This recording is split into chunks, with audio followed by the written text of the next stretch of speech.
most interesting tech story at the minute is Bitcoin. And it, come back to that quote that tech's eating the world, and industry by industry is being disrupted by tech, and we're now seeing, store of value being disrupted, if you like, by Bitcoin and potentially money as well. Chris Judd is described as one of the greatest ever players of the Australian Football League. He won almost every individual and team accolade the sport had to offer over an incredible 14-year career with the AFL, first with the West Coast Eagles and then with Carlton.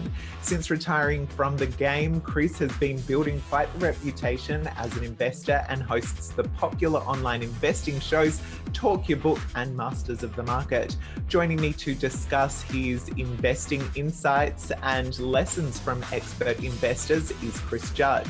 Chris, welcome to the Emerging Small Cap Summit.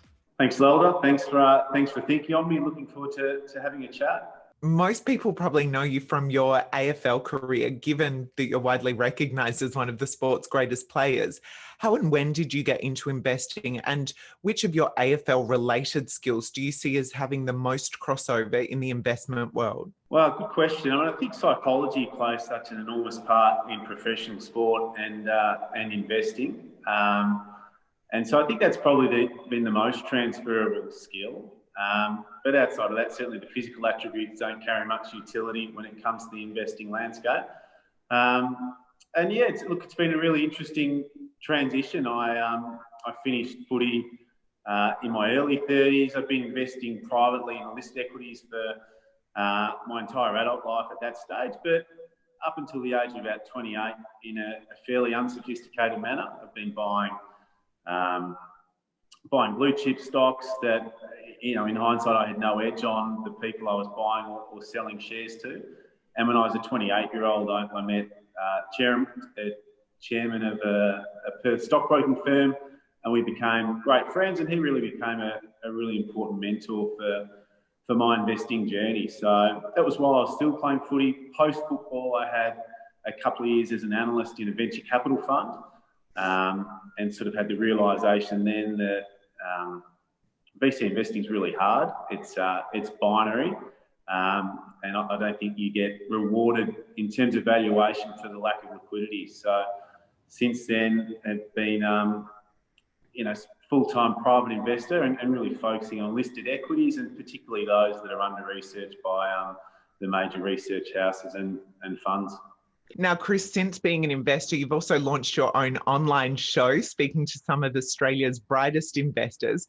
Given the conversations that you've had even this year, what do you see as the major themes that are impacting the economy today? Well, I think the major theme is currency debasement. And when you look at asset markets right across the world, it's challenging to know if the stock market's going up or the price of the currency it's being measured in is going down. So we had such an incredibly sharp sell-off in March, and then just the most phenomenal rebound through, monetary stimulus, which you haven't really seen before. So from a societal standpoint, it has led to huge inequality between capital and labour, and we're seeing some of the ramifications of that, particularly in the US, where those disparities are worse than they are elsewhere. So it's a super interesting time to be an investor, and I've loved the last 12 months in particular, just investing through what's been quite a historic period.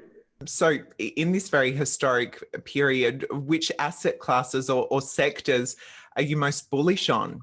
I guess the main reading I do is macroeconomic reading. So I like big top-down trends initially, and then express that through microcap equities. But the currency debasement thematic, really interested in gold. The digitisation of everything is something that we're seeing. So some of the smaller telcos who've both benefited from work from home environment through their managed services business. But as we start to move into a COVID normal, as the politicians would say, I think some of those businesses are going to do well, and we're going to see a lot of consolidation in that sector too. So there are a couple of the thematics that I've been playing with interest this year. Okay, and Chris, where have you put your money this year? Well, in those sectors, so the telco space, companies like Spirit Telecom, I've been in for a while and then at the smaller end of that space, Web Central, which has got the backing of 5G networks, Comms Choice, Hubify, but gold's been the main thing I've played. Beacon Minerals is a incredibly unloved gold player out of WA that produces $10 million free cash flow every quarter, and his market cap is a little bit over 100 mil.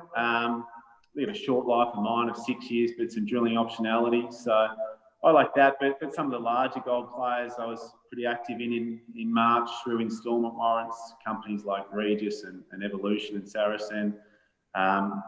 In terms of timeframes, which I think is really important, from my perspective, I think that gold timeframe is quite long. I think, we're having a bit of a dip at the minute, but I think that's sort of a 10-year type thematic. So I'm really enjoying that. Some of the base metals that I've been playing as well that, you'd hope will respond to fiscal stimulus around the world that's coming. I feel that's a much shorter time frame, and that's probably a 2 to 3 year time frame in my mind before some of those commodities mean revert if the price does jump. This year, we've seen a massive surge in the so-called Fang stocks as they've been clear beneficiaries of the worldwide lockdowns. Do you actually see the Fang run continuing, or do you believe that traditional value sectors, maybe such as financials and industrials, healthcare as well, will rise? I think Fang stocks as businesses are going to keep being really important for a long time to come. Whether their valuations keep going at the way they are, I don't have a strong view. I guess I'm probably sitting on the fence. But one thing I am confident about is the deflation that those stocks have caused throughout the economy has been immense. And the Mark Andreessen quote that technology is eating the world keeps being shown to be more true and true every day. And every time I pick up my iPhone and look through the apps, I'm reminded of all the industries that have been disrupted and whose prices and pricing power has been eroded through the power of technology. So whilst I'm not invested in those major mega cap tech stocks, the role they're playing on the world economy, I think, benefits Australia in a roundabout way, because that deflation is forcing central banks to stimulate the economy with monetary stimulus, and it's also forcing governments to stimulate the economy with massive fiscal stimulus. And as a country with a heavy resource base, I think those Fang stocks and their power indirectly are already having and going to have a really big benefit to Australia in the years ahead. So, Chris, looking closer at these technology thematics, what are some of the emerging tech stories or even maybe stocks that have appealed to you this year, or do you see dominating investing in the years ahead? Well, I think the most interesting tech story at the minute is Bitcoin. And it, come back to that quote that tech's eating the world, and industry by industry is being disrupted by tech. And we're now seeing, store of value being disrupted, if you like, by Bitcoin and potentially money as well. So I think that's a huge story and potentially with a really long runway as well. Bitcoin's so under-owned by institutions and carries a lot of career risk for those, massive funds if they were to invest in it. So I think that's a really interesting story. Close at home, there's some smaller tech plays I think are interesting. MSL Solutions is a really small ASX tech stock that I find interesting. It's got some programs like software around contactless ordering that could be beneficiaries from a new COVID normal environment. I just made an acquisition for a point of sale payments provider. So there's some small cap tech stocks on the ASX that I think are interesting, but probably at that broader level, the valuations of those monster tech stocks is something I probably haven't been able to get comfortable with. Okay, now from tech to ESG, we've all seen the rise of ESG in recent years. Where do you see the best opportunities in this investment space? Well, for me, I think it's through some of the metals linked to green energy. So you look at the amount of copper used in solar panels and wind farms compared to traditional power generation. There's 4 times as much copper in an electric vehicle as there is in an internal combustion engine car. So look, copper, nickel sulfate's really important for EVs. I think uranium's going to have its time in the sun at some stages. Those EVs need to be powered by something that doesn't produce emissions. Even some of the more obscure metals, I still like cobalt, both as a play on batteries for EVs, but also as a defence mineral that's used for weapons. And we know there's a Cold War really starting to begin between America and China, and minerals like cobalt, where 60% of it's produced in the Congo. If there are some cobalt sources away from the Congo, that's got a lot of importance both for EV manufacturing, but security as well. Even some of the high purity alumina players or rare earths, some of these type of minerals, in terms of an ESG theme, I think are quite interesting. And Chris, finally, what is something that you think every investor should know heading into 2021? And what do you think we're most likely to see happen in financial markets in the coming year? Oh, I think every investor should know that 25% of US dollars didn't exist last year. And when you start to think about just how significant the monetary stimulus has been, led by the US and Europe and Japan, but no currencies live in islands, and we've seen Australia forced to participate in that QE, as they should have, because our currency would have increased too much if we didn't.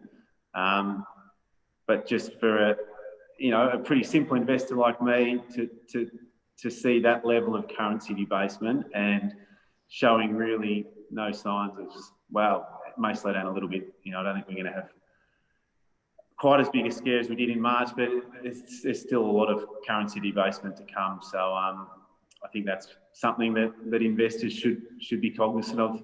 Well, Chris, thank you so much for joining us as a keynote for the Emerging Small Caps Conference today, and for all the investors' insights you've given us and the investors today. Thanks, Lildy. Really appreciate it. And thank you for watching. Now, if you like what you see, please be sure to like and share the videos, subscribe to TCN TV, and drop us a comment. Tell us who you would like to see next and what you would like me to ask them. Or if you're an investor, send us an email so we can keep you in the loop with the latest ideas to empower.